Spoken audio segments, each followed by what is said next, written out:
नमो अरिहन्ताणं नमो सेठाणं नमो आययाणं नमो अज्ञायाणं नमो योनि सबसाहुणम् चिदानन्दैकरूपाय जीनाय परमात्मने परमात्म प्रकाशाय नित्यं सिद्धात्मने नमः। सतीर्थवीर प्रभु का जग में प्रवर्ते निज तत्व बोध पाकर सब लोक हर्षे दुर्भावना न आवे मन में कदापि निर्विघ्न निर्विकारी आराधना प्रवृत्ति। श्री परमात्म प्रकाश जी ग्रंथ बहुत ही अद्भुत ग्रंथ है। परमात्म प्रकाश, परमात्मा माने प्रकृष्ट आत्मा, जो अपना शुद्धात्मा है उसको प्रकाश करने वाला ये बहुत सुंदर अद्भुत ग्रंथ है। इस ग्रंथ के अंदर सम्यक से लेकर के समाधि तक की पूरी विधि इस ग्रंथ के अंदर बताई गई है और इसके प्रत्येक दोहे के अंदर यही प्रेरणा दी गई है। जैसे कि शीलवती कन्या को, शीलवती को पूरे जगत में अपने पति के अलावा कोई शरण नहीं, ऐसे एक आत्मा की जी को अपने आत्मा के अलावा जगत में कोई भी शरण नहीं। जैसे दृष्टांत देकर के समझाते हैं, भूखे बालक को कब तक खिलौनों से और कोई चीज से बहलाया जा सकता है? कब तक? कि भूखे बालक को तो उसकी माँ ही शरण है। उसकी माँ के पास जाने पर और भूखे बालक को माँ की शरण मिलने पर वो बालक शांत हो जाता है। ऐसे अनादि से इस दुखी प्राणी को इन 5 इंद्रिय के विषय भोगों से, साधनों से कब तक बहलाया जा सकता है? इस जीव को यदि सुखी होना है तो अपने आत्मा का आश्रय करने पर ही सुखी होगा। ऐसे सुंदर, बहुत ही परमात्म प्रकाश जी के प्रत्येक दोहे में ऐसी सुंदर बात यहाँ पर दी गई है। अब अपन आगे की चर्चा जो अपने को दूसरे अधिकार के अंदर जो 70 नंबर की गाथा है उस पर करनी है। तो 70 नंबर की गाथा को पहले सबसे पहले अपन पाठ करते हैं, उसके बाद अपन चर्चा आगे करेंगे। इसके अंदर क्या कहते हैं? आगे यह प्रकट करते हैं कि किसी देश में जाओ, चाहे जो जब तक करो, तो भी चित्त शुद्धि के बिना मोक्ष नहीं। इसके पहले मैं थोड़ा सा आपको बताना चाहता हूँ कि आचार्य भगवान के पास ये जब गाथा उन्होंने लिखी होगी तो क्या प्रसंग बना होगा, तो अपन थोड़ी सी कल्पना कर सकते हैं। एक रूपक मैं आपको बताना चाहूंगा। जैसे कोई पंडित जी के पास गया और पंडित जी के पास जाकर के कहे, पंडित साहब मेरे पास गाड़ी है, बंगला है, पैसा है, सब कुछ है, फिर भी मैं दुखी हूँ। कोई ऐसा कहे फिर भी मैं दुखी हूँ, क्या करूँ?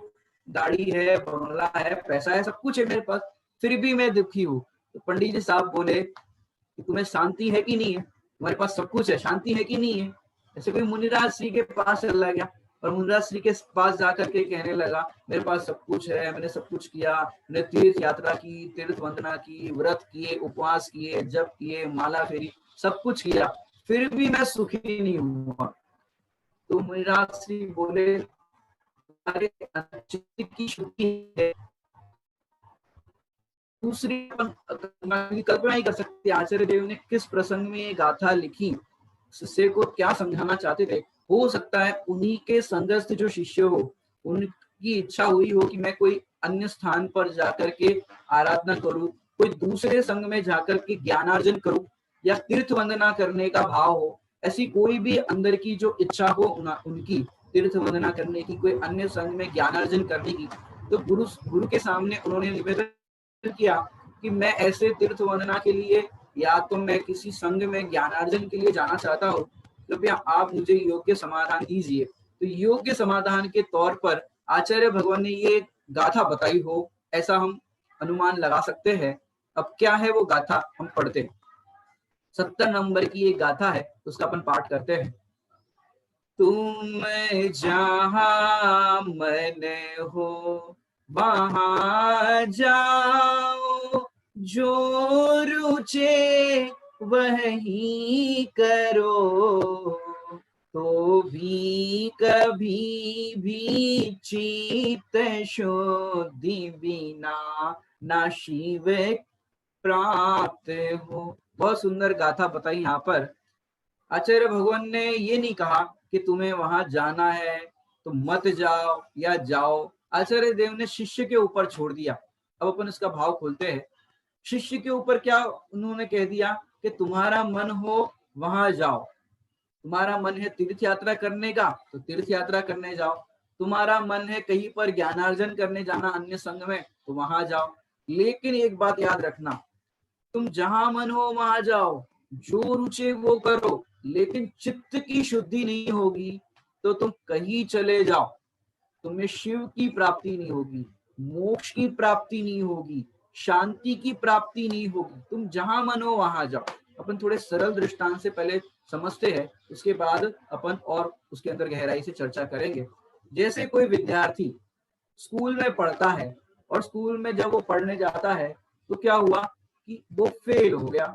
अब फेल हो गया तो उसने अपने माता पिता से कहा ये स्कूल बहुत बेकार है, हमें इस स्कूल में नहीं पढ़ना। तो माता पिता गए स्कूल के अंदर टीसी कटवाने के लिए, नाम कटवाने के लिए, भी हमारे बच्चे को यहाँ नहीं पढ़ाना है।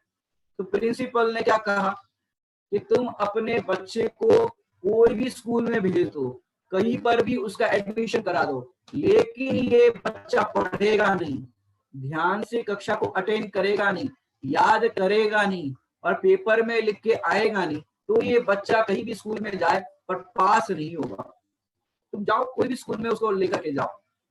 ऐसे ही यहाँ पर क्या कह रहे हैं, और आपको थोड़े थोड़े दृष्टांत देकर के समझाते हैं। माने चित्त की शुद्धि कितनी इंपॉर्टेंट है इस गाथा के अंदर और अपने जीवन के अंदर।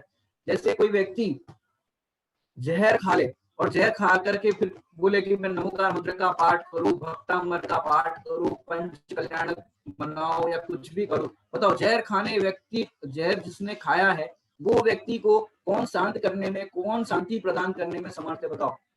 वास्तु वाले भी होते ना, फलानी जगह पर खिड़की लगाओ, फलानी जगह पर दरवाजा लगाओ, यहाँ नहीं वहां लगाओ, सब वास्तु के सब ये सब टोटके होते हैं। अब कोई व्यक्ति जहर खा करके कौन सी दिशा में सोए तो उसको शांति मिलेगी? बताओ, शांति मिल सकती है कि नहीं मिल सकती? तुम जहां मन हो वहां जाओ। लूज कॉन्फिडेंस वाला व्यक्ति, लूज कॉन्फिडेंस वाला व्यक्ति आपने देखा होगा कि उसको निर्णय नहीं कर पाता, कॉन्फिडेंस लूज होता है, मैं करूं या ना करूं, इस तरह का होता है व्यक्ति। अब उसको कहाँ भेज दो? दुनिया के किसी कोने में भेज दो लूज कॉन्फिडेंस वाले व्यक्ति को, लेकिन वो व्यक्ति जहां भी जाएगा वो सफल नहीं होगा। जैसे आपने एक दृष्टांत अगर सुना हो विद्वानों से कि एक मूर्ख व्यक्ति था, तो अपने गांव के अंदर सब उसको मूर्ख मूर्ख कहते थे कि तुम मूर्ख हो, पागल हो।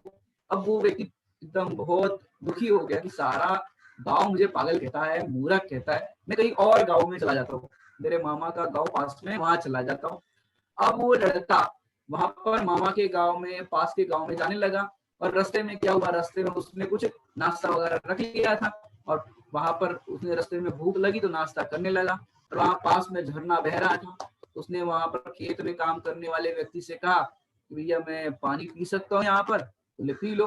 अब वो ऐसे ऐसे करके पानी पीने लगा और फिर जब पानी नहीं पीना था तो ऐसे ऐसे सर हिलाने लगा। और भी आता है कि भाई डाली पर बैठ गया और जिस डाली पर बैठा उसी को काटने लगा। अब उसको सामने वाला व्यक्ति कहने लगा पागल हो क्या, मूर्ख हो क्या, जिस डाली पर बैठे हो उसी को काट रहे हो? अब उसने बोला कि आप एक बात बताओ, पागल कह दिया नो प्रॉब्लम, मूर्ख कह दिया नो प्रॉब्लम, पर आपको बताया किसने कि मैं पागल हूं? कि भाई उसकी क्रिया ने बताया। तो नई बात, ऐसे तुम्हारे चित्त की शुद्धि नहीं होगी तो तुम्हारी क्रिया ऐसी ही होगी, तुम्हें शांति नहीं मिलेगी। तो यहाँ पर कह रहे हैं तुम जहां मन हो वहां जाओ। क्रोधी व्यक्ति जहां पर भी जाएगा सुखी नहीं होगा, उसे शांति नहीं मिलेगी। ऐसे मान करने वाला व्यक्ति, मानी व्यक्ति देखो, जहां उसको सम्मान नहीं मिले या अपमान हो जाए, या अपमान किसे कहते हैं? जहाँ सम्मान ही ना मिले उसको तो अपमान कहते हैं, लेकिन जितना उसने एक्सपेक्ट किया था उतना ना मिले, उससे कम मिले, तो भी वो दुखी हो जाएगा। ऐसे चार कषाय वाला व्यक्ति, क्रोधी, मानी, मायाचारी, लोभी, ये चार कषाय वाला व्यक्ति जहां पर भी जाएगा वहां दुखी होगा। क्यों? ये चार कषाय है, वो चित्त की अशुद्धि है। चित्त की अशुद्धि का नाम है वास्तव में मोह, और चित्त की शुद्धि का नाम है मोह का अभाव। चित्त की शुद्धि क्या है कि जिसके अपने आत्मा के अंदर मैं आत्मा हूँ, परमात्मा स्वरूप हूँ, ऐसा जिसको भान हुआ, वहां प्रकट होती है चित्त की शुद्धि। ये प्रथम नंबर की चित्त की शुद्धि है। यदि ये चित्त की शुद्धि नहीं है, पर अपने आप को चाहे जो कुछ भी मान रहे हो और चाहे जो कुछ भी कर रहे हो, तो तुम्हारे चित्त की शुद्धि संभव नहीं है। माने चित्त की शुद्धि कैसी होती है कि चाहे जैसा कर्म का उदय आ जाए, उस कर्म के उदय के अंदर माने शरीर में लकवा हो जाए, आजकल की भाषा में कहे तो कोरोना हो जाए, कोरोना के काल में भी अपने आप को कैसा अनुभव करे कि ये कोरोना मेरे में नहीं है। हालांकि होना नहीं चाहिए किसी को कोरोना, सब लोग स्वस्थ रहे, ऐसी भावना है, सुखी रहे सब जीव जगत के। फिर भी यदि हो जाता है तो चित्त की शुद्धि जिसको, क्योंकि कई बार क्या होता है, आपने देखा होगा भी वर्तमान में न्यूज के अंदर कि किसी को जरा सा बुखार आया और बुखार आने पर चित्त की अशुद्धि हो गई। मेरे को तो चित्त की अशुद्धि, अरे भैया मेरे को बुखार आ गया, कहीं कोरोना तो नहीं हो गया, कहीं कोरोना तो नहीं हो गया। इस तरह से चित्त की अशुद्धि हुई, माने भय उत्पन्न हुआ चित्त की अशुद्धि का कि कोरोना तो नहीं हो गया, तो उतने में हार्ट अटैक आ गया और मर गया। कोरोना तो नहीं हुआ लेकिन हार्ट अटैक से मर गया। अब लोग कहेंगे कोरोना से मरा, लेकिन भैया चित्त की अशुद्धि से मरा। जिसको चित्त की शुद्धि का पावर है, पावर समझते हो, चित्त की शुद्धि का पावर, कैसा पावर कि भैया बुखार, अरे कोई बात नहीं, हाल ठीक हो जाएगा, हमें कुछ नहीं होने वाला, हम तो ज्ञाता दृष्टा है, और भगवान की भक्ति में मन लगा दिया कि भैया मेरे में तो रोग भी नहीं है, और मेरे में तो रोग तो क्या राग भी नहीं है, मैं तो ऐसा चैतन्य पदार्थ हूँ। ऐसा जो भेद विज्ञान के बल पर चित्त शुद्धि का पावर लाएगा कि मैं तो तीन लोग का नाथ हूँ, मेरे में तो रोग नहीं होता, राग भी नहीं होता, ऐसे चित्त की शुद्धि का जो पावर लाएगा, उसको ये कोरोना तो क्या मिथ्यात्व का रोग भी दूर हो जाएगा। ये चित्त शुद्धि के पावर वाले को ये रोग जो है कोरोना संबंधी और जो भी वर्तमान में चल रहा है, वो रोग तो कुछ नहीं कर पाएगा, और तो और मिथ्यात्व नाम का रोग है वो भी दूर हो जाएगा। तो चित्त शुद्धि का पावर, और चित्त शुद्धि को जिसका पावर नहीं है, तो आपको करना क्या है सुखी होने के लिए? चित्त शुद्धि का पावर, वो पावर बढ़ाना है। चित्त की शुद्धि, चित्त की अशुद्धि होती है वहां दुख होता है, और चित्त की शुद्धि होती है वहां प्रसन्नता होती है, आनंद होता है, सुख होता है। क्योंकि क्या होता है, लोग अपने आप को ऐसा, देखो काफी दिनों से घर में बैठे हैं पुरुष वर्ग, तो क्या सोचते हैं कि चलो कोई काम नहीं है तो ऐसे ही कुछ ना कुछ काम कर लो। अब महिलाएं क्या कहती है कि तुम कुछ काम नहीं करो, तुम ये करो वो करो, घर में दिन भर बैठे रहते हो। अब महिलाएं इस तरह के कमेंट्स करे और पुरुष लोग को बुरा लगे, या पुरुष महिलाओं को कमेंट करे तो महिलाओं को बुरा लगे। अब उस समय चित्त की शुद्धि होगी, ये तो जरा सा कर्म का उदय है, कहने सुनने में आ जाता है, लेकिन मेरे में तो कुछ नहीं होता, ये मुझसे कहते नहीं है, मैं तो मात्र जानने देखने वाला हूँ। ऐसा चित्त शुद्धि का आपको अंदर में आनंद होगा, तो चाहे कोई कुछ कह दे तो भी आपको आकुलता नहीं होगी, ये चित्त की अशुद्धि नहीं होगी। विचार करो, जरा सा आपको कोई कुछ कह देता है तो आपका मूड खराब नहीं हो जाता? होता है कि नहीं होता मूड खराब? मैं आप लोग से पूछना चाहता हूँ, एक्सप्रेशन से बता सकते हो, जितने भी लोग यहाँ पर हो तो आप एक्सप्रेशन से बता सकते हो कि जरा सा आपको कोई कुछ कह दे तो आपका मूड खराब होता है कि नहीं होता? होता है, बराबर। जरा सा कोई कुछ कह दे तो मूड खराब होता है।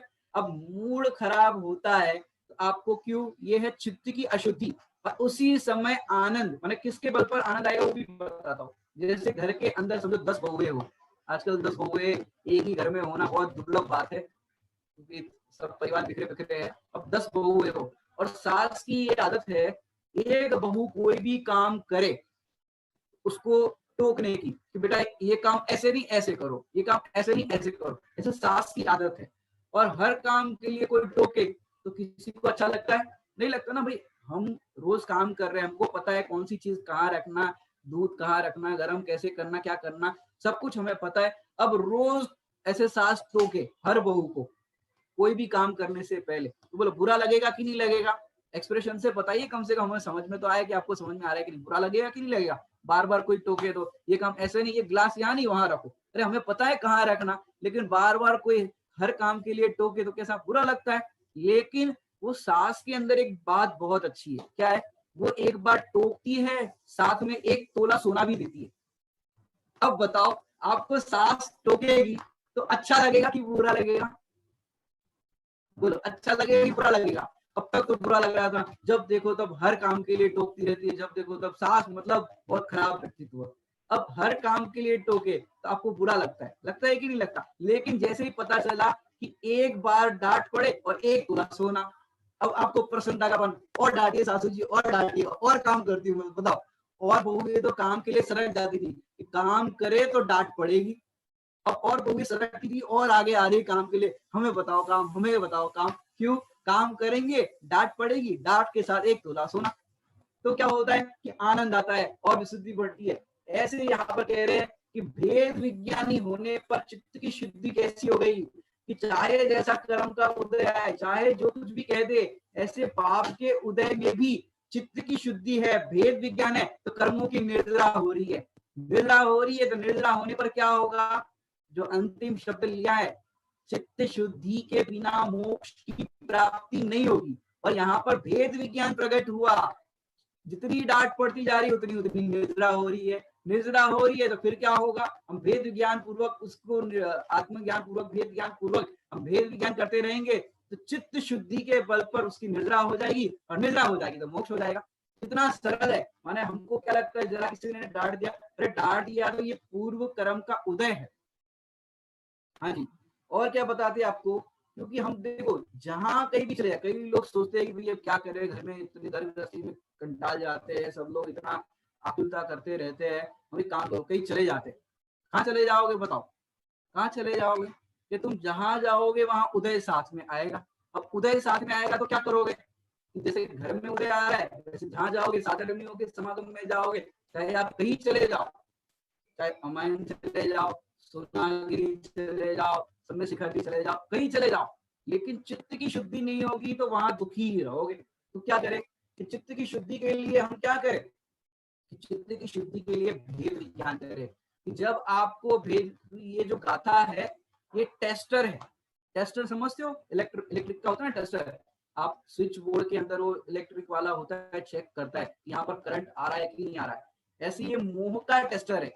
मोह का टेस्टर माने आपको प्रसंग प्रसंग में ऐसा कर्म का उदय आएगा, वहां पर आपको कषाय उत्पन्न हो रही है कि नहीं हो रही, ये तो आपको स्वयं टेस्ट करना पड़ेगा।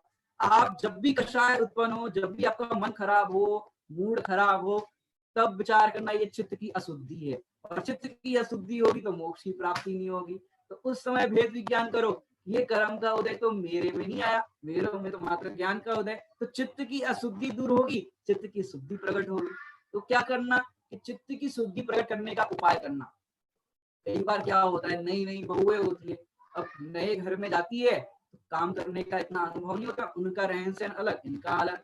अब नया एक ग्लास ग्लास का पूरा कांच का सेट लाया था, अब बहू नहीं थी तो काम भी एकदम सहज के करती है, और गलती से कांच फूट गया। अब कांच फूट गया, कांच का ग्लास फूट गया। अब सास कैसे हो गई? सास आग बबूला हो गई, एक काम ढंग से नहीं करती, नया ग्लास था, इतने रुपए का ग्लास था, तुमने फोड़ दिया, तुमने नुकसान कर दिया। अब सास है वो बरस गई। अब बरस गई तो क्या हुआ? अब आप है चित्त शुद्धि की गाथा पढ़ करके आई हो बहू, तो शांति से सुनते रहो।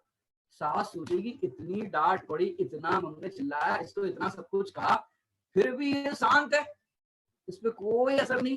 मैंने ठंडा बर्फ रखा हो वैसे शांत है, इसको पिघल ही नहीं रही, ना कुछ हो रहा है। अब सास उल्टा आपको देखने लगी, इसको कोई गुस्सा ही नहीं आ रहा है, ना इसका कोई रिएक्शन है, उल्टा बहू ने चरण स्पर्श कर लिए। सासू जी गलती हो गई, आगे से ध्यान रखेंगे। सासू जी देखेगी ये तो देवी है, इसको जरा सा भी गुस्सा नहीं आया। अब सासू जी के ऊपर आते। अब सासू जी को क्या करना चाहिए कि भैया देखो, जितना जितना आपको उस क्रॉकरी सेट पर, कांच के ग्लास का जो भी सेट था, जो भी नुकसान हुआ, जितना जितना मोह होगा उसके प्रति, ममत्व भाव होगा, राग भाव होगा, उतनी उतनी चित्त की अशुद्धि होगी। और जितना जितना उस पर पदार्थों के प्रति आपको भेद विज्ञान होगा कि ये मेरे नहीं है, इससे कोई सुखी नहीं होता, इससे कोई दुखी नहीं होता। वास्तव में अचेतन वस्तु के लिए चेतन का तिरस्कार मत करना, ये चित्त की अशुद्धि है। तो क्या करना कि उस समय कांच का,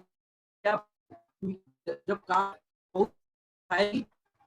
फैला हुआ लग जाएगा, पर भी कांच किसी को लग जाएगा, तुरंत आप बहुत से कर रहे हैं, बेटा ऐसे मत उठाओ, झाड़ू से उठाओ और कोई चीज से उठाओ, तुम्हारे हाथ में चोट लग जाएगी, तुम्हें ग्लास लगा तो नहीं, कहीं चोट तो नहीं लगी। इस तरह से कहोगे तो बहू सोचेगी इतना ग्लास टूट गया, नुकसान हो गया, और सास मुझे नहीं डांट रही। तो पूरे घर के अंदर चित्त शुद्धि का वातावरण रहेगा, अशुद्धि ही नहीं होगी तो आकुलता नहीं होगी, और सारे घर में स्वाध्याय का वातावरण होगा तो चित्त की अशुद्धि नहीं होगी। और जहां पर चित्त की शुद्धि का वातावरण, ये बहिरंग की बात कर रहे हैं, चित्त की शुद्धि का वातावरण बाहर में होगा तो वहां पर आनंद ही आनंद होगा। और जहां पर बहिरंग में आनंद है तो वहां पर आनंद प्राप्त करने का अवसर स्वाध्याय के माध्यम से सबको मिलेगा।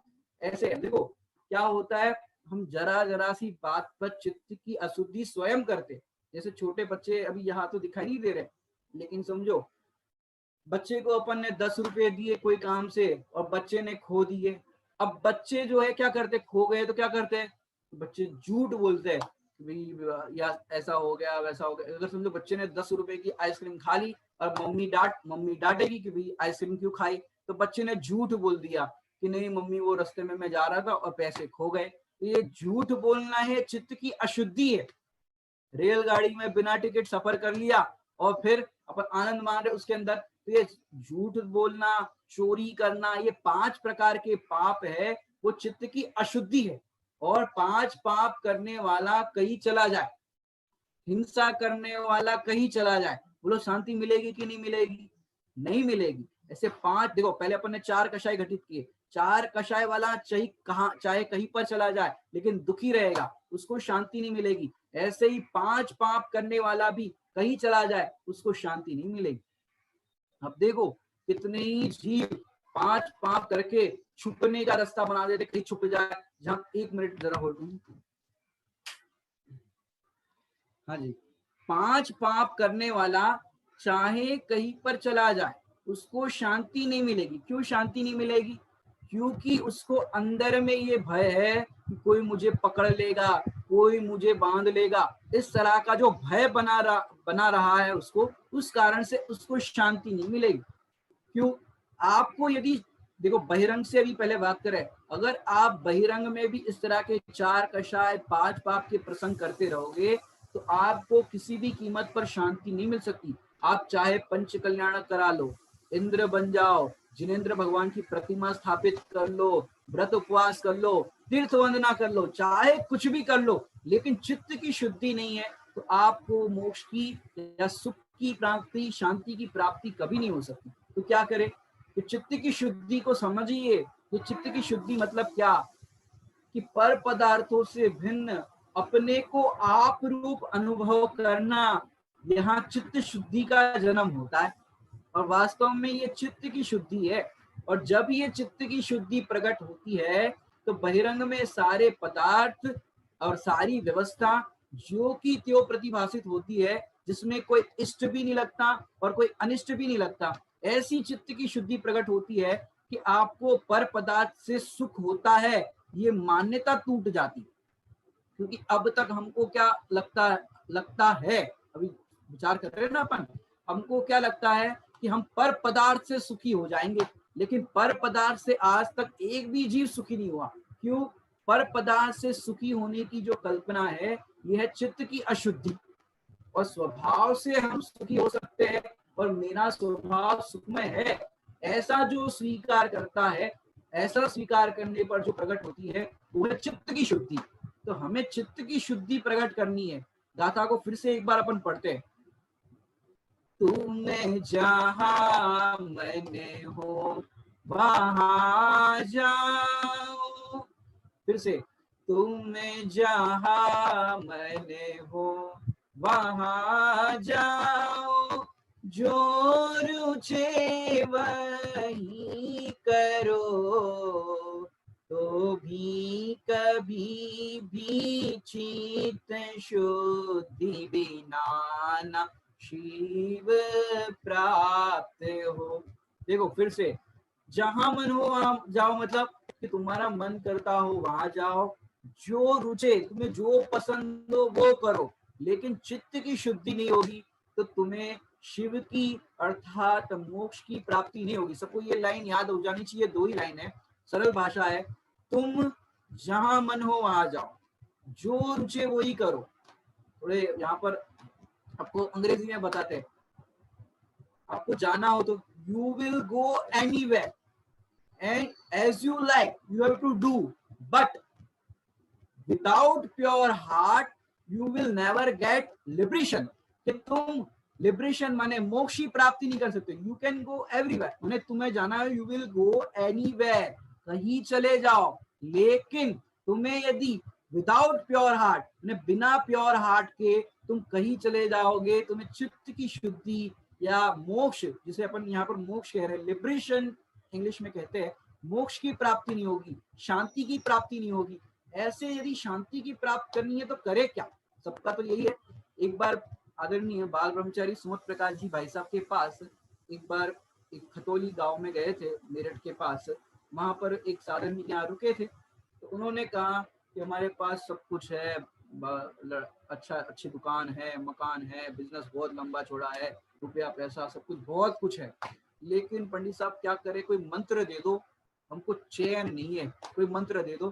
तो पंडित साहब ने कहा नंबर 2 की कमाई बंद कर दो, अन्याय अनीति बंद कर दो, तो चैन आपको मिल जाएगा, शांति मिल जाएगी। बोले वही नहीं कर सकते, आप कोई दूसरा मंत्र दे दो कि तुम नंबर 2 की कमाई करो, अन्याय अनीति करो और इस तरह के काम करो, फिर तुम्हें चैन कौन दे सकता है? कि वो व्यक्ति बेचैन ही रहेगा कि जो इस तरह से, भी पाप करने वाला जीव कहीं पर भी चैन से नहीं रह सकता, चाहे कहीं छुप जाए। सद्दाम हुसैन देखो कहाँ छुप करके बैठा था गड्ढे में, फिर भी उसको चैन नहीं। अंदर उसने बड़े बड़े सब महल जैसा अंदर बनाया था, बाथरूम के नल भी देखो तो सोने के नल बनाए थे, लेकिन सोने के नल बनाने पर भी वो चैन उसको एक समय भी नहीं था कि कोई हम पर अटैक ना कर दे। कितना दुखी रहता है ये सामान्य देखा जाए तो। ऐसे ही जिसको चित्त की अशुद्धि है, अब रावण का उदाहरण देखो, प्रथमान युग से अपन थोड़ा देखते हैं। रावण सीता को पाने के लिए कितना बेचैन था, कितनी चित्त की अशुद्धि थी कि कैसे ही सीता मान जाए, कैसे ही सीता मान जाए। अब उसके पास 18,000 रानियां थी, सोचो रावण के पास, तो भी उसको चित्त की अशुद्धि थी कि सीता मुझे मिल जाए। इस कारण से वो कितना बेचैन था, कितना आकुलित था, कितना दुखी था। मैंने देखो पर द्रव्य की चाह में रावण इतना दुखी था। ऐसे ही एक पदार्थ को पाने के लिए रावण की चित्त की अशुद्धि इतनी सारी थी और उसके कारण वो नरक भी गया। अब हम तुम देखो कितने पदार्थों को अपने अनुकूल बनाना चाहते हैं, कितने पदार्थ को पाना चाहते हैं, अपने अनुकूल बनाना चाहते हैं, तो हमारी चित्त की अशुद्धि कितनी सारी हो जाती। समय समय पर चित्त अशुद्ध हो जाता है, जरा कोई कुछ मन की ना कह दे, मन की ना कर दे तो फिर हो जाता है चित्त अशुद्ध। तो यहाँ पर क्या कह रहे हैं, चित्त की शुद्धि ये सर्वश्रेष्ठ कार्य है। अब देखो पुराणों से अपन थोड़ा देखते हैं कि चित्त की अशुद्धि वाले जीवों की क्या दशा हुई और चित्त की शुद्धि वाले जीवों की क्या दशा हुई। अब देखो सेठ सुदर्शन, चित्त की शुद्धि थी तो रानी द्वारा उपसर्ग हुआ, तो उस उपसर्ग के काल में भी वो सेठ सुदर्शन का चित्त चलायमान नहीं हुआ, अर्थात चित्त की अशुद्धि नहीं हुई। तो उस प्रसंग के अंदर भी वो आराम से ज्ञाता दृष्टा भाव पूर्वक बैठे रहे। राजा ने उनको मृत्यु दंड घोषित कर दिया और कहा अपने प्रसंग में कुछ कहना चाहते हो? कुछ नहीं कहा। अंदर में चित्त शुद्धि है तो बाहर में जो होना है हो जाए, हमें कोई फर्क नहीं पड़ता। और फिर क्या हुआ, सूली का सिंहासन हो गया। सीता जी को गर्भवती अवस्था में जंगल में छुड़वा दिया, परीक्षा तक नहीं की। और फिर अग्नि परीक्षा जब हुई तो अंदर में चित्त की शुद्धि थी तो बाहर में अग्नि कुंड से जल कुंड हो गया। ये चित्त की शुद्धि का प्रभाव है कि जिसका चित्त पवित्र होता है तो बाहर में ऐसे उपसर्ग के काल में भी देवों द्वारा इस तरह के सब आपको देखने मिलते हैं। लेकिन चित्त की शुद्धि ये बहुत इंपॉर्टेंट चीज है। अब देखो कि अभिराम कुमार की अभी आपने कुछ दिनों पहले कथा सुनी थी, सुनील भैया जी ने सुनाई थी, तो उस जेनेक्स में सुनाई थी। उसमें उन्होंने कथा के अंदर एक अभिराम कुमार का जो चरित्र बताया था कि वो बचपन से ही वैरागी थे, उनको राग नहीं था किसी चीज का, लेकिन पिताश्री जो चक्रवर्ती थे उनके आग्रह के कारण उन्होंने विवाह किया। और पापा ने कहा कि भाई तुम्हें जो वैराग्य परिणति है, विरक्त हो, कोई बात नहीं, विवाह करके भी वैसे ही रहना। पिता को लगा विवाह करने के बाद उनका चित्त अशुद्ध हो जाएगा, यहाँ की भाषा में कहे तो। अब 3000 रानियां, सोचो 3000 रानियां पूरे राउंड सर्कल में बैठी है और कुमार, और ऐसा 64,000 वर्ष तक। एक दिन की बात होती, 2 दिन की बात होती तो ठीक है, लेकिन 64,000 वर्ष तक जिसको कहते हैं असीदारा व्रत, इस प्रसंग के अंदर 3000 रानियां रोज उनसे राग विलाप कर रही है, लेकिन वो अभिराम कुमार का चित्त अशुद्ध नहीं हुआ। सोचो, दृश्य कल्पना करो, 3000 रानियां चारों तरफ है और कुमार बीच में बैठे हैं। अब 3000 रानियां क्या कह रही है, हे स्वामी एक बार मेरे रूप को देखो, इसे रानियां चारों तरफ कह रही है।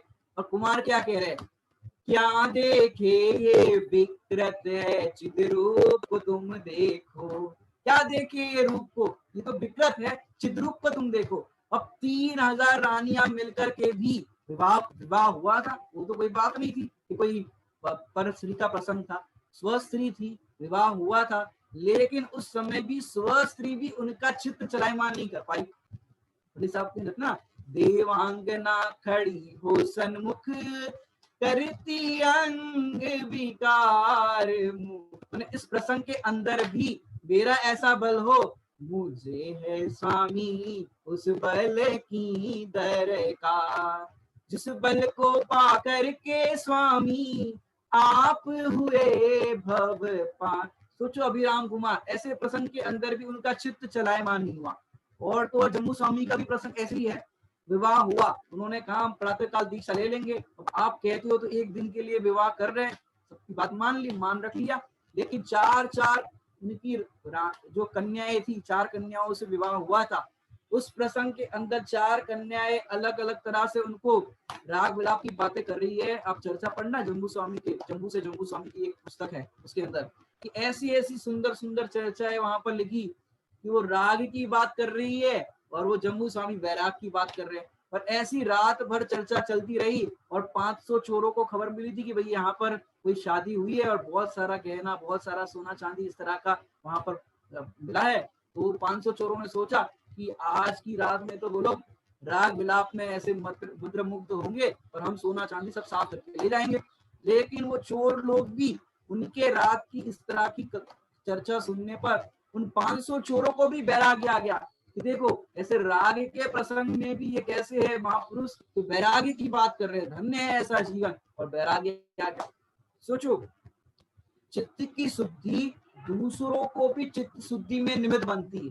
पॉइंट बदल रहे थोड़ा सा, चित्त की शुद्धि दूसरों को भी चित्त शुद्धि में निमित्त बनती है, लेकिन चित्त की अशुद्धि वाला जीव किसी की चित्त शुद्धि को चलायमान कर भी सकता है और नहीं भी कर सकता, दोनों प्रसंग। यहाँ पर यदि चित्त शुद्धि का पावर कमजोर होगा तो फिर चित्त की अशुद्धि हो जाएगी, और यहाँ पर चित्त शुद्धि का पावर बलवान होगा तो चित्त की शुद्धि को कोई चलायमान करने में समर्थ नहीं। सीता जी की देखो, सीता जी को रावण के यहाँ पर रखा गया और रावण ने सीता को अपने अनुकूल बनाने के लिए कितने कितने प्रयास किए कि भाई तुम्हें हम सोना चांदी से तोल देंगे, सोना चांदी से इतने गहने दे देंगे, बढ़िया से बढ़िया आभूषण, बढ़िया से बढ़िया कपड़े, सब कुछ तुम्हें दे देंगे, तुम चाहो वैसा महल बना देंगे, तुम एक बार कहो तो सही। मैंने अनेक प्रकार के प्रलोभन दिए, भय दिखाया, लेकिन एक भी उनका उपाय चल नहीं पाया। और तो और मंदोदरी उनकी पत्नी रावण की, उन्होंने कहा कि काम करो, आपकी ये दशा मुझसे देखी नहीं जाती, आपके पास तो बहुरूपणी विद्या है, आप एक काम करो, राम का रूप धारण करो, वो आपको स्वीकार कर लेगी। तो रावण ने कहा ये बात तुमने सही कही, आज तुमने अपनी पटरानी का रोल अदा किया है। और फिर रावण ने सीता का मनाने के लिए राम का रूप धारण कर लिया। और ऐसे रामायण के प्रसंग में बहुत सारे कवियों ने बात लिखी है। एक अपने भारत संस्कृति में रामचरितमानस लिखा गया जो तुलसीदास जी का है। अब उन्होंने जब रावण के कष्ट में रावण है वो सीता जी के कक्ष में कदम रखते हैं, वैसे उन्होंने एक सुंदर चौपाई लिखी। क्या लिखा, जो मैं रूप धरू धनुर्धारी, जो मैं रूप धरू धनुर्धारी, माता रूप लगे पर नारी। जो मैं राम का रूप धारण करता हूँ तो सीता मुझे माता रूप दिखाई देती। सोचो, विचार करो कि चित्त शुद्धि वाले जीव रामचंद्र जी का एक समय के लिए स्वांग धारण करने पर वो रावण का भी चित्त शुद्ध हो गया उस स्वांग को धारण करने पर। ऐसे ही तू अनादि से अनेक स्वांग धारण कर रहा है। मनुष्य, तिर्यंच, नरक, देव गति में अनेक प्रकार के स्वांग धारण कर रहा है। एक बार ऐसा स्वांग धारण कर कि मैं आत्मा हूं, ऐसा एक बार रोल तो कर। ऐसा रोल करने पर तेरा चित्त शुद्ध ना हो तो हमसे कह देना। एक बार तो ऐसा रोल धारण कर कि मैं तो आत्मा हूं, ऐसा एक बार प्रैक्टिस तो कर। अपनी भाषा में कहे, एक बार तू प्रैक्टिस कर। आज 1 घंटा बैठ करके मात्र प्रैक्टिस कर, मैं आत्मा हूं, मैं बस मात्र जानने देखने वाला हूं। अब घर में कोई आपकी प्रशंसा करे या निंदा करे, हर प्रसंग के अंदर आपको 1 घंटा ज्ञाता भाव अनुभव करना है। एक बार तू ज्ञाता भाव का रोल तो कर, क्योंकि ये जो दिखाई दे रहा है, this is just a role, I am a soul. ऐसा भेद विज्ञान 1 घंटा करना सीख गया, 1 घंटा से 2 घंटा, 2 घंटा से 3 घंटा, ऐसे तू बार बार अभ्यास करेगा। तो अभ्यास करने पर क्या होगा कि तू अपने आप को आप ही अनुभव करने लगेगा। तो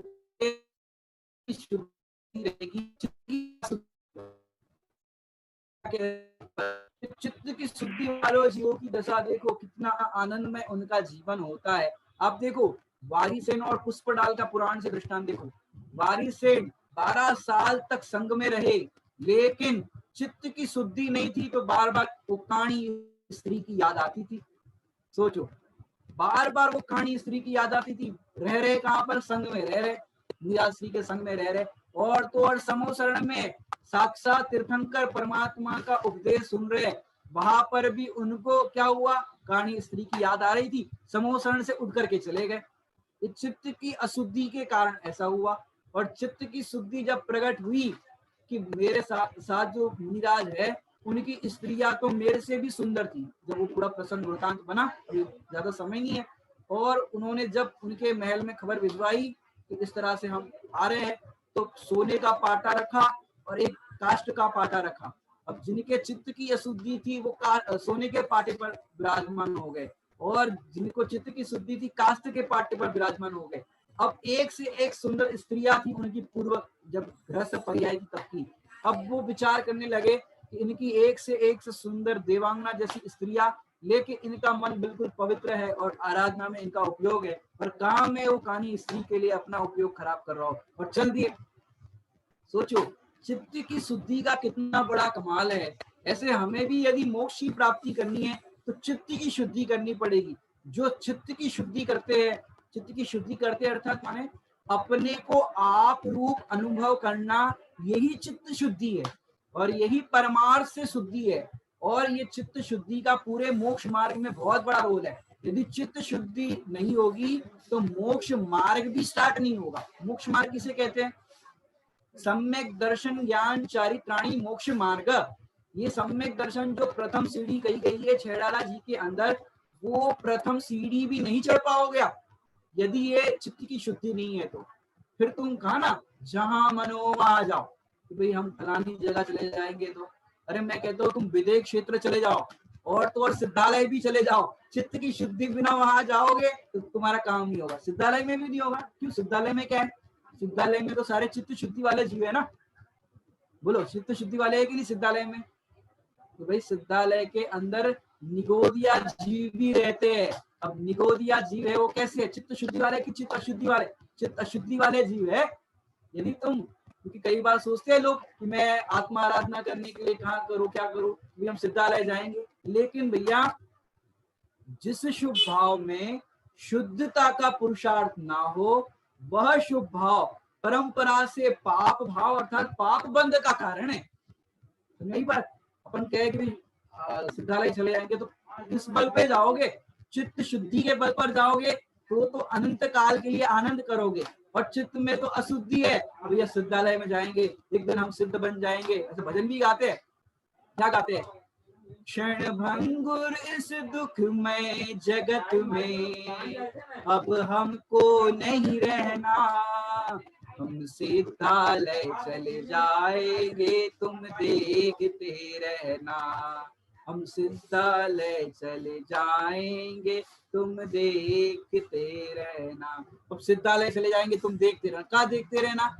यहाँ पर चित्त शुद्धि प्रकट हो गई तो कहना नहीं पड़ेगा हम चले जाएंगे, अपने आप चित्त शुद्धि हुई और पहुंच जाओगे। जैसे मॉल के अंदर सीढ़ियां होती है, एक्सीलेटर, तुम एक्सीलेटर पर पाव रखो सीधे जीना चढ़ जाओगे ऊपर। ऐसे ये सम्यक दर्शन मन चित्त शुद्धि प्रकट करो तो सम्यक दर्शन की सीढ़ी पर पाव रखो और सीधे सिद्धालय पहुंच जाओगे और अनंत काल के लिए आनंद करोगे। और यहाँ पर चित्त शुद्धि है नहीं, हम सिद्धालय चले जाएंगे तुम देखते, अब देखते रहेंगे। अरे देखते रहना नहीं, अपने को आप रूप देखना। जो अपने को आप रूप देखते हैं, अपने को आप रूप अनुभव करते हैं और चित्त शुद्धि जिनको प्रकट होती है उनका मोक्ष होता है। क्या कहते हैं, क्या कहते हैं कि चित्त की शुद्धि वाले जीवों को आनंद ही होता है, मोक्ष ही होता है। और कैसे होता है उसके ऊपर और थोड़ी सी चर्चा लेते हैं। चित्त की शुद्धि, चित्त की शुद्धि को अपन देखो, पहले अपन ने 4 कषाय से देखा, फिर 5 पाप से देखा, ये अशुद्धि की बात की और उसके पॉजिटिव भी अपन ने देखा। अब चित्त शुद्धि को अपन अलग एंगल से थोड़ा देखते हैं। चित्त शुद्धि जिसको नहीं है, माने शंका करने वाला जीव, माने डाउटफुल, समझते हो? डाउट, जो संशय करता रहता है ये भी सही है या वो भी सही है, इस तरह से चित्त की अशुद्धि करने वाला जीव, माने शंका वाला जीव कहीं पर भी चला जाए। माने आपने देखा होगा रेलवे स्टेशन पर ट्रेन लेट होती है तो ट्रेन लेट होती तो अनाउंसमेंट हो जाती है, ये ट्रेन लेट है 1 घंटे बाद आएगी, इस तरह से अनाउंसमेंट हो गई। अब आप रेलवे स्टेशन पर हो, अब रेलवे स्टेशन पर आप ट्रेन का इंतजार कर रहे हो और फिर कई लोगों की आदत होती है जब अनाउंसमेंट हो गया 1 घंटे बाद आएगी तो कई लोग ऐसे देखते रहते हैं, अब तक नहीं आई, अरे अबे तक कहां से आएगी, 1 घंटे बाद आएगी ना। अब शंका करने वाला जीव बार बार वो जहां से जिस दिशा से ट्रेन आने वाली है वहां बार बार देखता रहेगा। अब शंका करने वाला जीव चैन से नहीं बैठ सकता।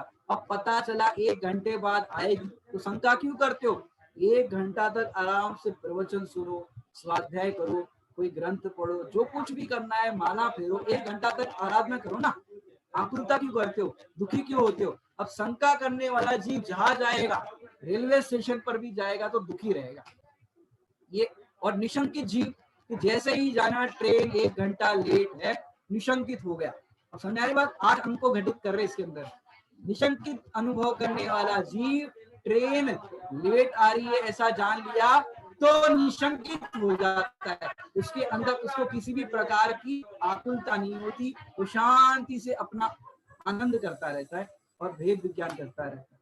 अब देखो उसके बाद दूध में शक्कर डालने पर दूध मीठा होता है, ऐसा जिसने जाना, दूध में शक्कर डालने पर दूध मीठा होता है और दूध में शक्कर डाल दी। अब वो किसकी पूजा करेगा, किसकी आराधना करेगा कि मेरा दूध मीठा हो जाए? किससे याचना करेगा कि मेरा दूध मीठा हो जाए? कि नहीं करेगा। वो दूध में शक्कर डालने पर आनंद से वो दूध का सेवन करेगा। क्यों? शंका तो नहीं होगी और तो और किसी से कामना नहीं होगी कि मेरा दूध कोई मीठा कर दे। क्यों? क्योंकि मेरा दूध मीठा करने के लिए मैंने शक्कर डाली है ना। तो जब शक्कर डाल दी तो किसी भी प्रकार की कांक्षा नहीं करता कि भैया दूध को मीठा करने के लिए सोना डाले, चांदी डाले, नमक डाले, कुछ भी डाले। अरे शक्कर डाली है तो मेरा दूध मीठा होगा, किसी की मुझे आस करने की जरूरत नहीं। ऐसे निकांक्षित जीव है, वो आत्मा का अनुभव करने पर निकांक्षित रहता है, उसे सुखी होने के लिए पर की कांक्षा करने नहीं पड़ती। ये निशंकित अंग है, वो चित्त की शुद्धि है। निकांक्षित अंग है, ये चित्त की शुद्धि है। और शंका है, कांक्षा है, ये चित्त की अशुद्धि। और अपन बात करें कि क्रोध आता है अपने को, तो क्रोध आने पर बहुत हमने गुस्से वाले अपन हो जाते हैं, अपना एक्सप्रेशन पे बहुत लाल हो जाती है, आंखें लाल हो जाती है, एक्सप्रेशन अपने क्रोधित हो जाते हैं, पूरे ऐसे हो जाते हैं। अब उस प्रसंग के अंदर जब क्रोध चला जाता है फिर क्या होता है? ग्लानि भाव होता है। ग्लानि भाव होता है कि नहीं? हमें बहुत गुस्सा आ गया, अष्टमी के दिन आ गया, चतुर्दशी के दिन आ गया, हम क्या कितनी बार कहे संडे के दिन दाल में, सब्जी में, कोई भी चीज में नमक नहीं डालना है, हम हरी नमक रसी का पालन करते हैं। तुमने बहू, तुमने नमक डाल दिया, नमक डाल दिया। अब संडे के दिन समझो रसी है नमक की और नमक डाल दिया। अब उस दिन आपकी रसी है तो आपने नमक की रसी को तो पाला, एक बार कहते हैं नमक की रसी को तो पाला, लेकिन कसाय की रसी को पाला कि नहीं पाला?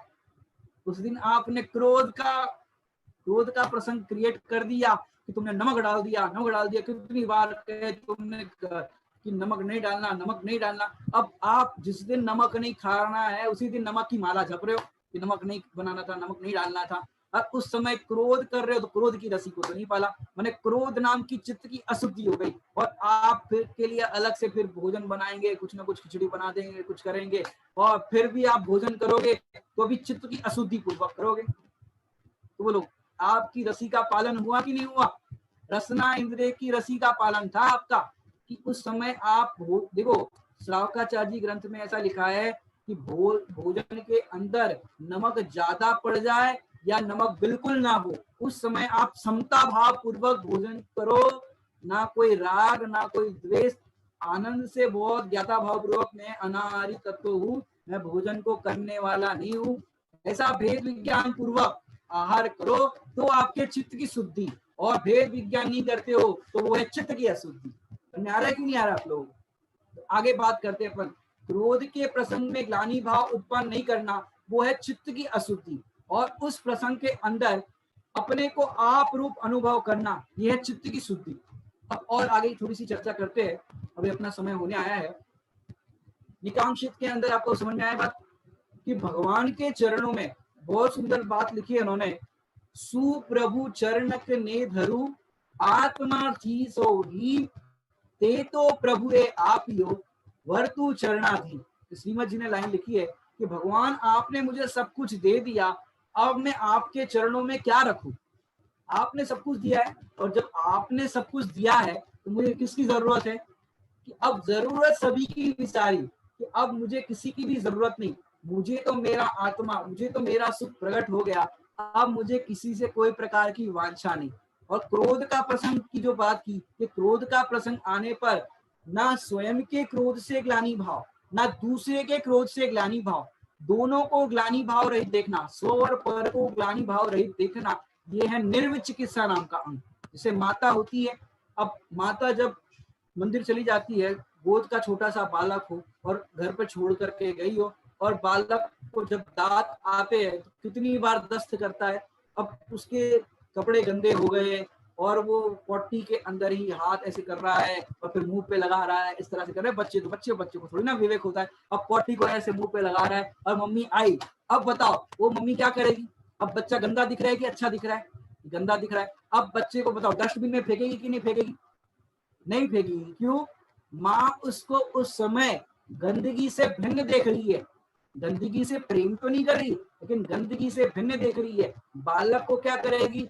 गंदगी को दूर से ऐसे अलग कर देगी और बालक को गले से लगा देगी। इस बल पर निर्विचिकित्सा नाम का जो अंग है, ग्लानि भाव रहित अपने बालक को देखती है। ऐसे अपने को इन विकारी भावों से भिन्न देखना, विकारी भाव होने पर अपने आप को ग्लानि रूप अनुभव नहीं करना, ये क्रोध के परिणाम आ गए, काम विकार के परिणाम आ गए, अरे परिणाम आ गए, मैं तो उससे भिन्न हूँ, ऐसा उससे अपने आप को भेद विज्ञान करना।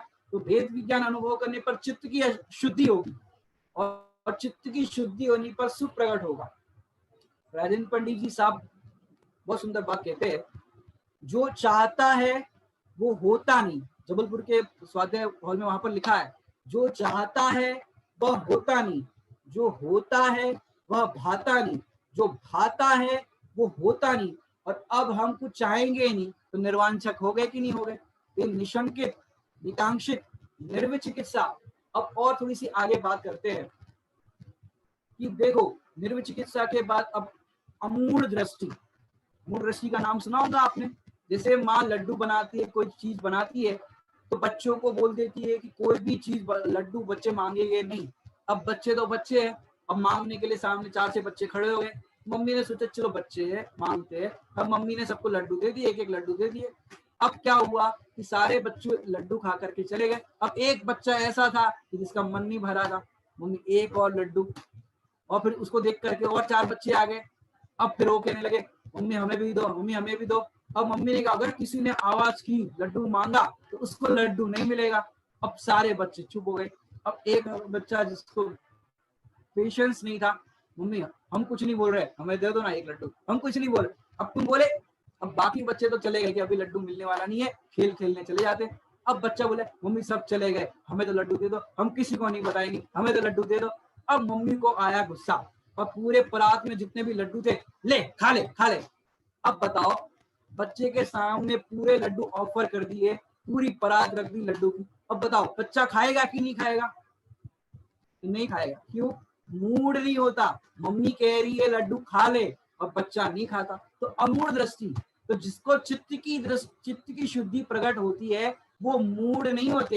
रेवती रानी का दृष्टांत आता है ग्रंथ के अंदर कि उनको कहा 25वें तीर्थंकर का समोशरण आया है, वो मूड नहीं होती। तीर्थंकर किसी होते, अभी कोई कहते यह भोगों में सुख है, ज्ञानी है, वो मूड नहीं होते। क्यों? सुख तो अपने आत्मा में ही है, पांच इंद्रिय के विषय भोगों में नहीं है। उन्होंने तो अंदर में अनुभव ऐसा किया है। आनंद भोगों में नहीं, निश्चय परम श्रद्धान है। आनंद का सागर स्वयं शुद्धात्मा भगवान है। तो वो मूड नहीं होते, क्योंकि आनंद का सागर तो शुद्धात्मा भगवान है, माने अपना जो आत्मा है उसी के अंदर आनंद है। तो ऐसे मूड नहीं होते। ये अमूढ़ दृष्टि, तो चित्त शुद्धि प्रकट होने पर ये अमूढ़ दृष्टि नाम का अंग प्रकट होता है। और आगे क्या बात करें, उपगुहन नाम का अंग, ये चित्त शुद्धि के हम पॉइंट बता रहे हैं आपको। इस तरह से आप घर पे और होमवर्क करना, चित्त शुद्धि को आपको पूरा दोहराना है, घर के अंदर आपको भेद विज्ञान करना है। जहाँ चित्त की शुद्धि प्रकट हुई वहीं पर आपको आनंद और मोक्ष की प्राप्ति होगी। अब अगला है उपगुहन नाम का अंग। उपगुहन के अंदर क्या होता है कि जैसे घर के अंदर जो अपनी बिटिया है, ज्यादा घर का काम काज जानती नहीं और सब उसके अंदर है, कमी हर लोग में होती कमी है, लेकिन लड़के वाले देखने के लिए आए और लड़की सब सामने दिखा, सब बात हुई, फिर सब बात हो रही हो कि हमने सुना है आपकी बिटिया भोजन नहीं बना पाती है। तो उसके पिताजी या मम्मी क्या कहेगी, अरे नहीं नहीं नहीं, ऐसी कोई बात नहीं है, घर का भोजन तो वही बनाती है, अब कब कम ज्यादा नमक डल जाता है, 19 हो जाता है, बाकी भोजन तो वही बनाती है, बढ़िया बनाती है, कभी 19 हो जाता है, नमक कम ज्यादा डल जाता है। ये क्या है? उपगुहन। हमने सुना है आपके बेटी की आवाज थोड़ी कर्कश है।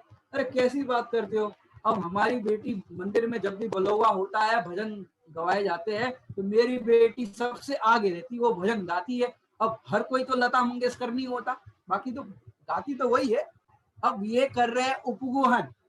अब हमने सुना है एक बार कोई कह रहा था आपकी बेटी रोटी बनाती है तो भारत का नक्शा बन जाता है, सही से गोल नहीं बेल पाती।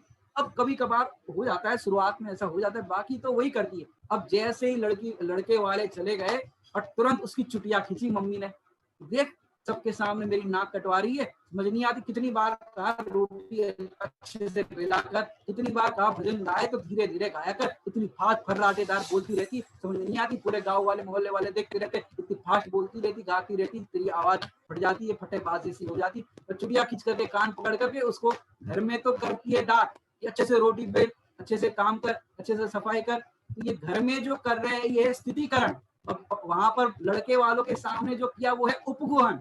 अब देखो, चित्त की शुद्धि जिसको प्रकट हो गई है, और परमार्थ में देखे तो जिसको चित्त की शुद्धि प्रकट हो गई है वो क्या करते हैं कि वो अपने जो भी दोष होते हैं उसको तो व्यायक भाव के बल पर करते हैं उपगुहन, और फिर उन दोषों को आत्मा के बल पर अपने को स्थिर करने के लिए करते हैं स्थितिकरण। अपनी परिणति यदि कहीं 4-5 इंद्रिय के विषय भोग में जारी हो तो अपनी ही परिणति को टोकते हैं, अरे परिणति तू कहाँ जा रही है, तेरा सुख तो तेरे आश्रय से होगा, आत्मा के आश्रय से होगा, तू वहां मत जा। तो इस तरह से उसको करते हैं आत्मा में स्थितिकरण, और अपने दोषों को ज्ञान स्वरूप के अवलंबन द्वारा करते हैं उपगुहन। अब वात्सल्य, जिसको चित्त की शुद्धि प्रकट होती है उसको सारे जगत के प्रति वात्सल्य भाव होता है, सारे जीव चित्त की शुद्धि प्रकट करे और इस मोक्ष की प्राप्ति करे, ये ऐसी भावना जिसको होती है वो है वात्सल्य भावना। और प्रभावना अंग, इसको एक और दृष्टांत देकर के बात पूरी करेंगे। जैसे आप लोग कहीं फ्लाइट में जा रहे हो, हवाई जहाज में जा रहे हो, कहीं विदेश में जा रहे हो, और वहां पर सारे विदेशी भाषा वाले लोग हैं, कोई आपका परिचित नहीं है। अब बताओ क्या होगा, कोई आपसे, और समझो 25-30 घंटे का सफर है फ्लाइट के अंदर, बहुत लंबा सफर है, अब कोई आपका परिचित नहीं हो, किससे बात करोगे आपकी भाषा में। अब क्या हुआ कि एक मुस्लिम भाई उस फ्लाइट के अंदर था और आपने उसको किसी से फोन पे हिंदी में बात करते हुए या कुछ बोलते हुए, कुछ टाइप करते, आजकल बोल करके टाइप करते, हिंदी में टाइप करते हुए देखा मुस्लिम भाई को। तो क्या हुआ कि जैसे ही आपने देखा कि ये हिंदी बोलने वाला है, अब कौन सी जात का है, कौन सी कास्ट का है, कहाँ का है, सब कुछ आपने एक साइड रख दिया और सीधा, और भैया आप हिंदुस्तान से हो और कहाँ से हो, और उन्होंने कहा वहां से, अरे हम भी वहां से, और कहाँ से, फलाने मोहल्ले से, हम भी वहां से, हम भी वहां से। इस तरह से अगल बगल के मोहल्ले वाले मिल गए। तो बताओ कौन सी कास्ट के है, कौन सी जात के है, कोई कुछ भी भेदभाव नहीं, और सीधा उनके पास अपन बात करने लग जाते हैं, पूरा सफर उनके साथ करने लग जाते हैं, उनका नंबर ले लेते हैं, भाई कहाँ से हो, क्या है, बोलो। ये क्या हो गया कि जैसे ही अपना हिंदुस्तानी भाई देखा तो क्या हो गई, ये हो गई वात्सल्य भाव, और फिर इसी तरह से क्या होता है, प्रभावना। तो ऐसे ही जहां चित्त की शुद्धि प्रकट हुई, तो ये एक इंद्रिय जीव है, ये दो इंद्रिय जीव है, ये कीड़ा है, ये कुत्ता है, अरे किसी को पर्याय दृष्टि से मत देखो, सभी भगवान आत्मा है, और सभी जीव को एक इंद्रिय से लेकर के संगी पंचेंद्रिय तक सारे जीव मुझे भगवान आत्मा दिखेंगे। कोई भी जीव छोटा या बड़ा नहीं देखेगा, सभी जीव, कोई भी जीव मतलब सास है वो खराब नहीं दिखेगी, सास को बहू खराब नहीं दिखेगी, सारे घर के मेंबर, दिरानी को जेठानी खराब नहीं दिखे, जेठानी को दिरानी खराब नहीं दिखे, सभी लोग भगवान आत्मा दिखे। तो ये हो गई चित्त की शुद्धि, और ऐसी चित्त की शुद्धि प्रकट होने पर आनंद ही आनंद होगा, और ऐसा आनंद प्रकट होने पर क्या होगा, सुख प्रकट होगा। और ऐसी चित्त की शुद्धि जब प्रकट होती है तो पहले नंबर का मोक्ष होता है वह दृष्टि मोक्ष, और इस तरह से चित्त की शुद्धि बढ़ती जाती है, चित्त की शुद्धि की वृद्धि होती जाती है। तो इस तरह से धीरे धीरे कसाई चौकड़ी का अभाव होता है और मोक्ष की प्राप्ति होती है। एक और बात अंतिम में कहना चाहूंगा कि जो चित्त की शुद्धि है, अभी किसी को बहिरंग में चित्त की शुद्धि हो लेकिन अंतरंग में हो, ये जरूरी नहीं है। समझ मेरी बात, बहिरंग में तो बढ़िया बढ़िया, माने लोगों में कहते हैं ना, अपना काम कराना हो तो जय जिनेंद्र साहब, जय जिनेंद्र साहब, और कैसे हो साहब, और कैसे हो साहब, अपना काम कराना है तो इस तरह से शिष्टाचार कर रहे हैं। लेकिन शिष्टाचार के अंदर मायाचार भी छुपा हो सकता है। लेकिन जिसके अंतरंग में शिष्टाचार बहुमान हो और उसके बाहर में भी इसी तरह की अभिव्यक्ति होती है, जैसे केला होता है, केला, अब केला अंदर से तो खराब है तो बाहर से अच्छा दिख सकता है, अंदर से खराब है तो बाहर से केला अच्छा दिख सकता है, ये नहीं दिख सकता। लेकिन देखो, बाहर से केला खराब दिख रहा है तो अंदर से खराब ही होगा, बहिरंग से बात कर रहे हैं पहले, बाहर से केला खराब दिख रहा है तो अंदर से खराब ही होगा। लेकिन अंदर से केला खराब हो तो बाहर में अच्छा भी दिख सकता है और खराब भी दिख सकता है, दोनों बातें होगी। अंदर से केला खराब हो तो बाहर में अच्छा भी दिख सकता है और खराब भी दिख सकता है, दोनों दोनों प्रतिक्रिया उसकी होगी। लेकिन अंदर से केला अच्छा हो तो बाहर में अच्छा ही होगा। ऐसे ही जिसको चित्त की शुद्धि प्रकट हुई है तो उसका बहिरंग व्यवहार भी अच्छा होगा और अंतरंग परिणति भी अच्छी होगी। तो क्या करना भैया, कि इसलिए अंतरंग में चित्त की शुद्धि जिस प्रकार प्रकट हो, वो चित्त की शुद्धि प्रकट करने का प्रयास करना। अपने को आप रूप जो अनुभव करते हैं उसको ऐसे चित्त की शुद्धि प्रकट होती है, और ऐसी चित्त की शुद्धि प्रकट होती है तो उसके बाद ऐसा सुख प्रकट होता है। कैसा सुख प्रकट होता है, किसी का प्रश्न है, अभी हम 2 मिनट में उनका प्रश्न लेंगे कि ऐसा सुख प्रकट होता है कैसा, पाया है ऐसा मार्ग जिसके बाद मार्ग ना पाऊंगा, ऐसा सुख जिसके बाद दुख ना, निर्भव मिला है मैं अपूर्व कार्य करूंगा, पाया जिन शासन अब भव का अभाव करूंगा, है मेरा निश्चय है सम्यक निश्चय। ऐसे हम सब अपने को आप रूप अनुभव करके चित्त शुद्धि को प्रकट करें और निरंतर अपनी चित्त शुद्धि बने रहे और सबको भगवान आत्मा रूप देखे और अनुभव करें। इसी मंगल भावना से विराम लेते हैं। अब आपका प्रश्न आप पूछ सकते हैं। ओम नमः सिद्धे।